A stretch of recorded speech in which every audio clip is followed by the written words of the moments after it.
Hi everyone, my name is Jenny, and so as someone who's really into watches, I always get really excited when media makes use of wristwatches to aid a plot line or makes a watch a really important part of a character and their story and background.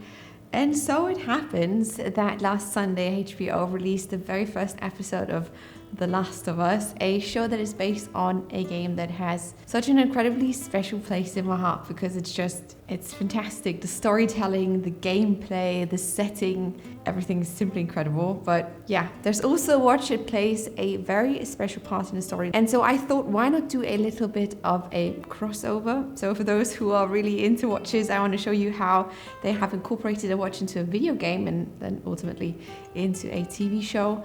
And for those who really love the game but perhaps don't know much about watches, I'd be more than happy to provide some more context to help you understand this type of accessory better and why it fits so well with the character.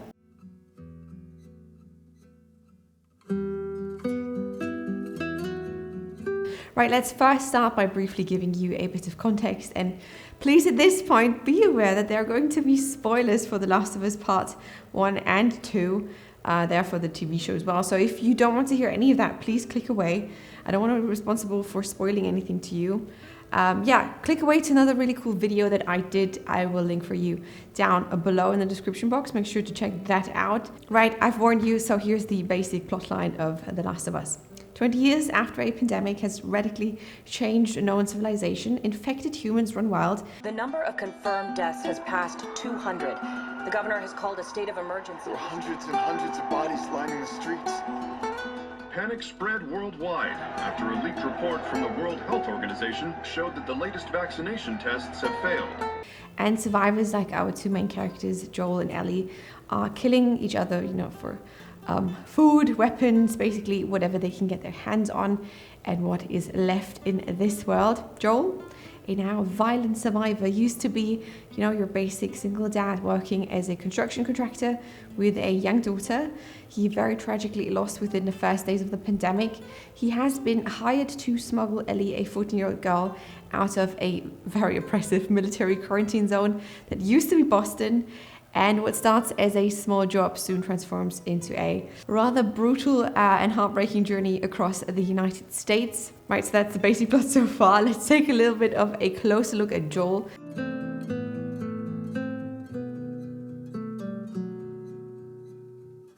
Because he's the one with the watch, and it helps us to understand the significance of this watch if we learn more about the man himself. So like I said, before the pandemic, Joel was a regular single dad. He lived in Texas with his daughter, Sarah, and worked in the construction business with his younger brother, Tommy.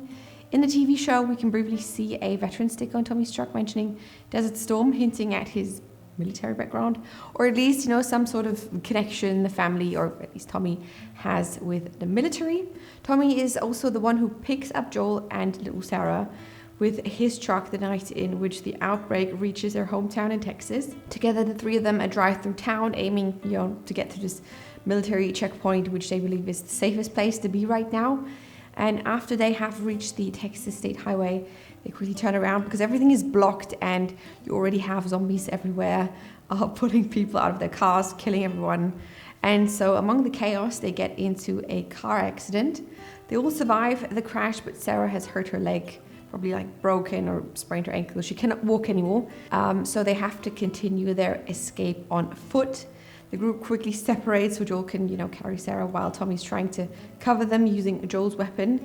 Tommy manages to circle back for Joel and Sarah just in time to save Joel's life from a soldier preparing to execute him, but Sarah is shot in the abdomen, and now she lives on for a few more seconds. She dies in Joel's arms, and we fast forward to today's time in which Joel is now living the life of a hardened survivor trying to stay afloat by smuggling and selling black market goods and doing all kinds of side jobs. The day of the outbreak happens to be Joel's birthday. Though he had to work all day, he comes back late at night, so to spend some quality time with his daughter, Sarah, who then gifts him a watch that Joel already owned, but it apparently has been laying around broken for quite some time.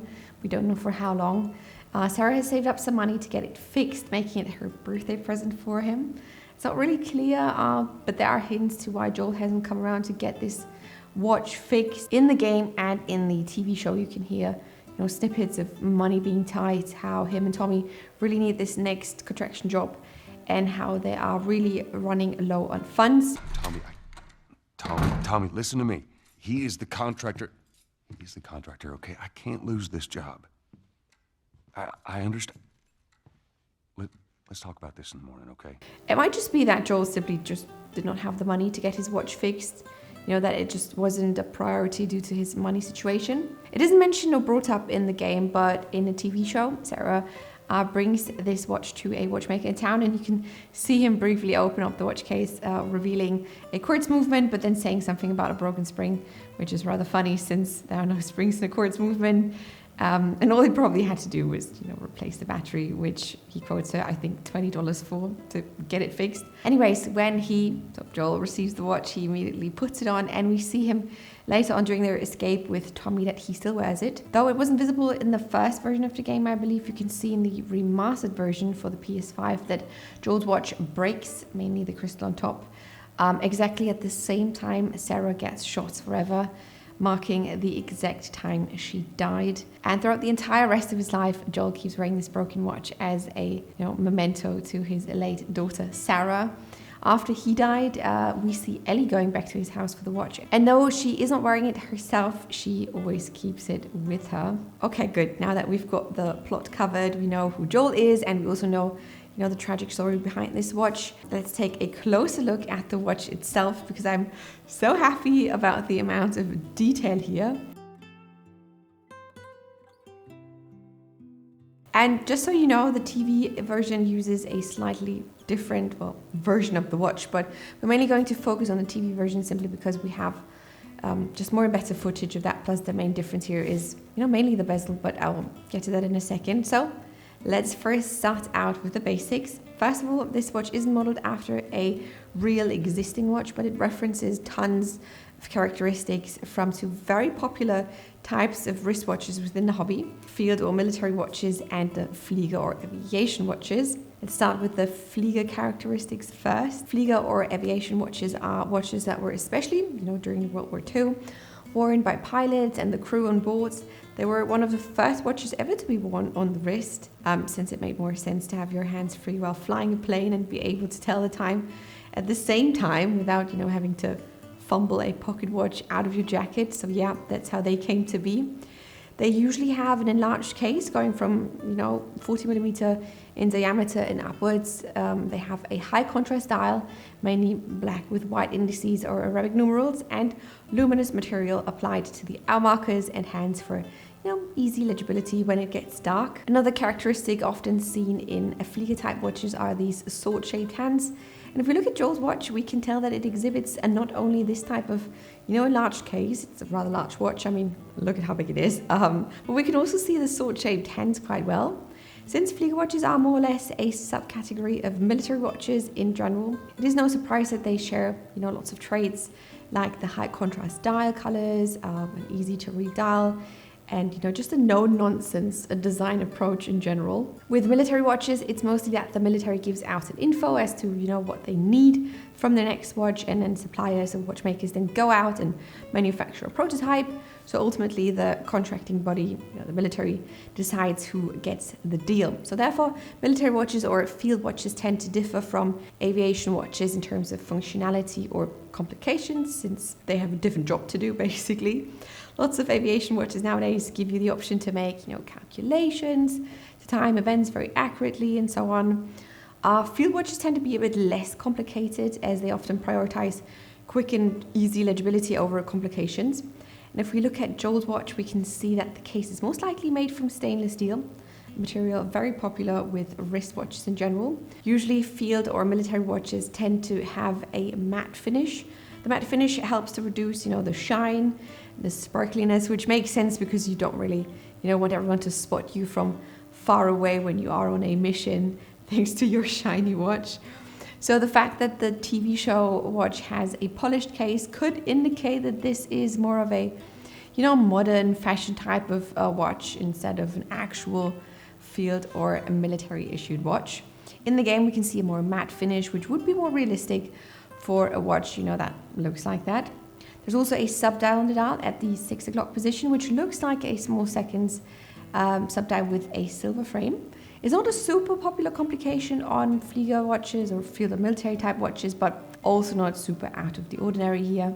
The strap they used on both versions is an olive colored or khaki, whatever you want to call it, fabric strap, which is very popular with field and Flieger watches because it's durable, it's water resistant, easy to handle and adjust and comfortable too. So yeah, the color is also spot on this one. There's lots and lots of actual watches out there who use the exact same strap color. Given the way the crystal on top of the watch shattered when Sarah died, lets me believe that this is a sapphire crystal and not an acrylic one due to the, you know, shatter pattern, if that's what you call it. Acrylic crystals don't break like that, whereas a, you know, the more durable sapphire crystal looks a lot like that when it is broken. As I've mentioned, the bezel is one of the main differences between the show and the game watch. The watch in the game has a coin edge bezel, whereas the show has a simple domed one. Coin edges are, I kind of want to say, more old school, and watchmakers love to incorporate them in a more, you know, vintage inspired watches. Coin edges are usually more a dive watch thing because of, you know, the grip that provides. But with most things in terms of design, those bezels aren't exclusively for dive watches only. So yeah, that's fine. Right, and now the one main feature which lets me lean more towards this watch being a, you know, Flieger type inspired watch is, last but not least, the crown, which does not have crown guards. Why? Well, crown guards, though as the name gives it away, they protect the crown, are making the crown a bit harder to grab. And, you know, now imagine you're a pilot in 1943 flying a plane with your, you know, leather gloves on, and there's no way you would make or have the time to take your gloves off to adjust or set your watch. So you needed a watch with a crown big enough and easy enough to, you know, just grab. Hence why those Flieger watches usually have no crown guards, such as this one from Last of Us. Okay, so now we know which type of watches Joel's in-game and TV show watch blends together, how it mixes different functionalities with design elements.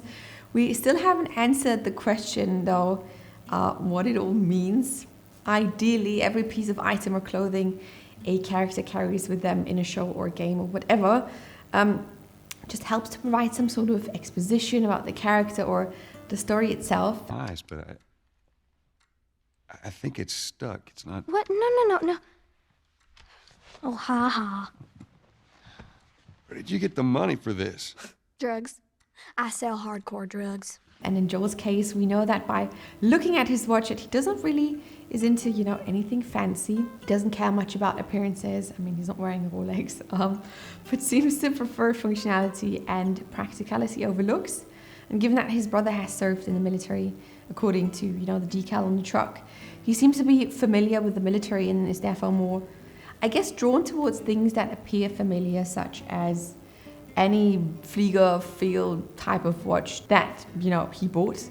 The fact that he has not fixed it yet could either be because he didn't care enough about the watch itself, or that he prioritized other more important things in his life, since we know from both the show and the game that he has some money problems. Frame until we pour, we're not getting paid until we frame. Well, we could bring someone else on, get the job done faster. No, I'm not splitting this job. I barely want to split it with you.